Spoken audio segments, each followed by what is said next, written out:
So there's been this thing that's been going on for a long time here on YouTube, and if you have like a economist channel or a channel that talks about economics, you're going to be sitting up here on the great big platform. And today, like all the economists are on YouTube are looking over at what's been happening in the economy, and they're all jumping up and down with glee and excitement, like, see, look, we told you, this was coming, and this validates everything that we've been warning you about. And it's like, I just wanted to take a moment and rewind the clock a bit and remind you that the people that are doing this didn't call or predict inflation around 10%, which is, it's been the latest figures that I've been looking at have been saying that they're saying that it's about 8.3%.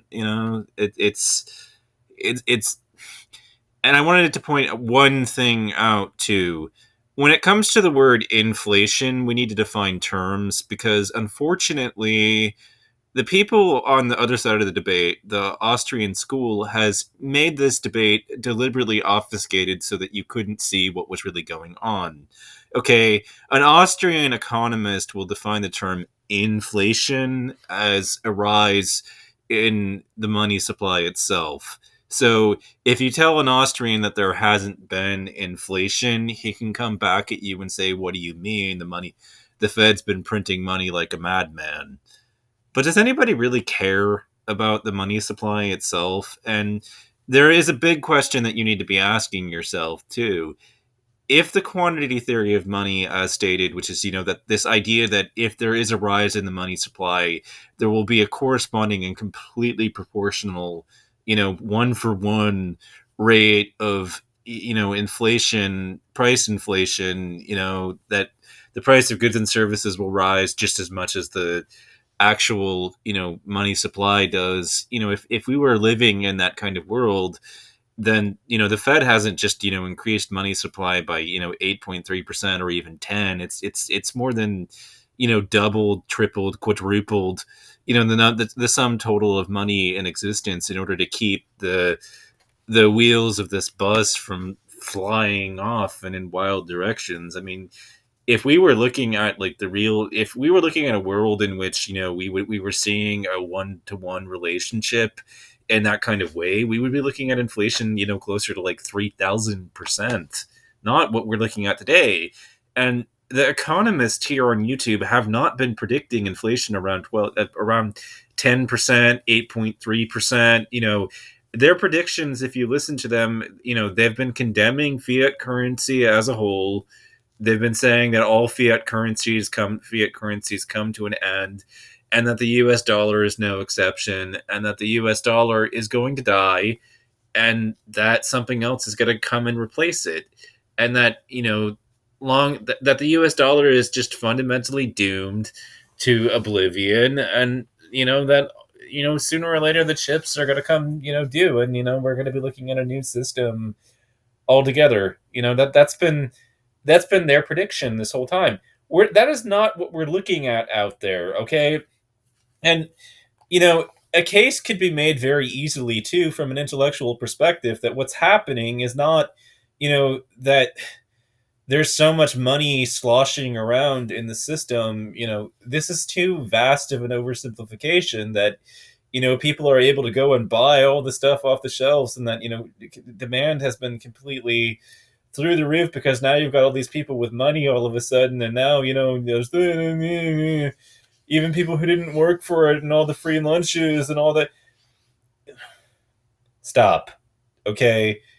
Because what's happened is so much more complicated than that. I mean, you're having robust consumer demand right after the pandemic, with consumers feeling basically pent up and going out and shopping on whatever supply is actually out there, to the point in which they're competing over it, to the point in which they're knocking the prices up as a result of competing over what little supply is actually online. But you see, the thing is that when we look at supply and demand as like a simple equation, we're missing one of the factors that's lying behind all of this, which is just that we have the benefit of things like economies of scale and a flexible economy, to some extent, that it's able to do things like, if Now, not everybody will follow ship, but at least some people will. That, like, if a good is going for a ton of money, then somebody's going to find a way to provide something that, similarly fills the itch for that particular product. Maybe it's not not an exact replica, but it will do a good job of filling in, for whatever that particular product happens to be, or as a stand-in for it ultimately. And that sort of thing will ultimately happen as a consequence of it, and people will start trying to siphon away some of the profits of whatever is going for a shit ton of money until it's forced to cut prices down itself. And that's just what happens. I mean, you can have high prices in the short run, but it will attract a lot of competitors as a consequence of having those high prices. People will start copying the business strategies of businesses that appear to be doing well and with thick margins in that kind of way. And so, but the problem, in our system is that we're not receiving that benefit because not enough production has been able to come back online after the pandemic. And it's also been blighted by the fact that, there's uh, diseases and microbiological threats that have been eating at the crops, and the actual agricultural product that we'd need in order to supply for many of the products. And for instance, semiconductors and the chip shortage is going on because there just aren't enough fabs. And fabs take a ton of time to actually build.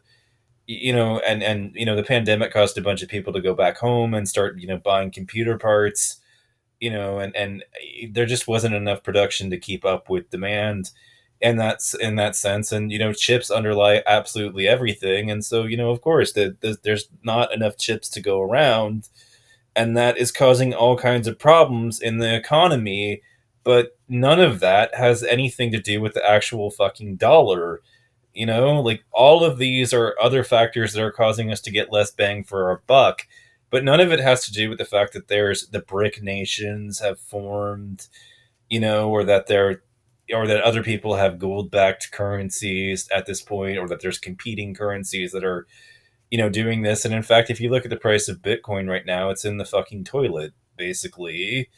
So, I mean, you people that have been saying that the fiat currency empire is going to come to an end, and your predictions, I hate to break it to you, but they've been wildly off base. And what we're seeing is not the validation of your pet thesis in any way, shape, or form.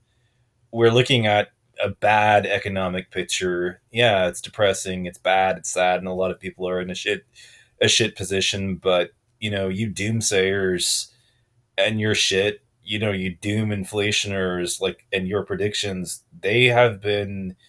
This is not the validation of the viewpoint that you've been pushing. We're not seeing that. What we're seeing is just a very nasty rate of inflation that is vastly less than what you predicted.